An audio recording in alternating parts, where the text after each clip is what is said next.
Kung gusto mong marating tong Garden Hill Samshupo, mag-exit tayo sa dito. Ayan, pag-akyat natin dito sa escalator, diretso lang. Ayan, paglabas natin dito, exit dito, Quillen Street, diretsuhin lang natin yan. Tuloy-tuloy nating lakarin hanggang dun sa may Castle Peak. Ayan, diretso. Diretsuhin lang natin guys at dito, pwede na tayong tumawid. Ayun, sa kabila, ayan ang Castle Peak. Pagdating dito sa Castle Peak, diretso lang guys dito at may tawiran dyan sa may kanan natin. Dire-diretso lang yan dito kasi dito sa kabilang punta natin. So pag diretso natin dito, yan.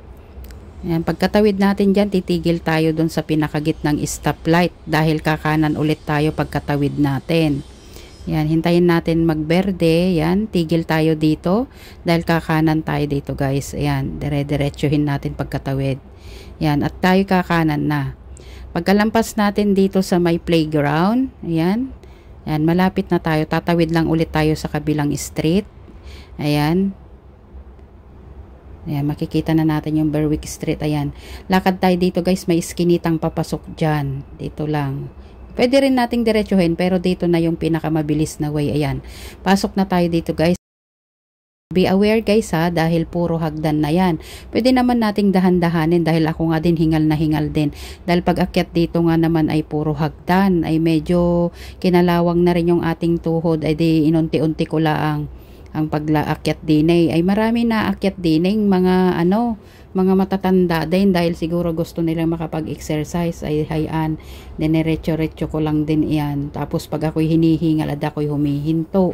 Ayan, dahil mataas-taas nga rin, rate 300 foot nga daw ito. Ayan, o di huminto rin si Antay, di ako'y huminto din, ako'y hingal na hingal din. Ayan, nung medyo nahimasmasan ng aking hiningay, ay di umakyat ulit ako, ay di tanaw ko na nga yung pinakamaitaas.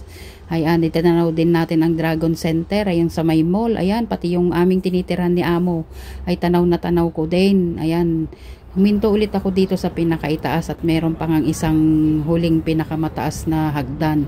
Ay upo ulit ako dahil hingal na hingal. O di, pagdating ko dito sa taas ay sumisilip na ang pagbaba ng ng sunset dahil yan ang inaabangan nga ng mga litratisto din sa taas ang makakuha ng magandang view. Ayan. O di umaano na halos lulubog na yung araw. Ay may napadaan pang ang eroplano, inaalala ko parang gusto ko na nga mauwi sa Pinas. Ay pero maghintay lahat, nalalapit na rin ang ating pagbabakasyon. Ay di habang di pa nalubog ngayong araw ay lumakad muna ako din ay umakyat muna ako dito sa pinaka mismong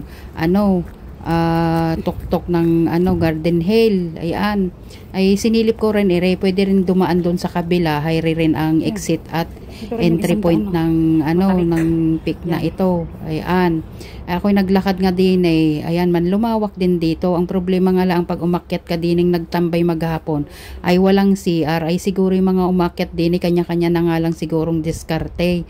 Ayan, o di hayri meron din dining pahingahan kung kayo'y napagod. Ay nagrelax nga ako din sandali bago ako bumaba ulit ay kukuha ulit ako nga ng sunset. Ay ako'y nagpahinga saglit dito, uminom ng tubig o di manggumanda rin ang upuan dito. Ay hayan ang trigo ay meron pa nga nagdi-date sana all. O ay di lumampas lang ako dyan sa kanila at palubog na nga rin yung araw. Ay hayan, nakakuha ako ng perfect timing, palubog na nga, bumaba ako. Ay kalain nyo inabot nga ako din ng 7:30 ng gabi dahil manggumanda nga naman ng panahon tapos ang simoy ng hangin ay nakakahalina sa iyong paghambas sa iyong mukha. Ay hayaan kuha ulit ako bago ako bumaba. Ay ang gabi na nga ay ako inabot nga ng 7:30. Oh, ay siya gabi na. Ay naisipan kong mag flashlight na nga laang dyan dahil madilim na rin yung hagdan. Lakad tayo, madilim. Nabot tayo ng gabi.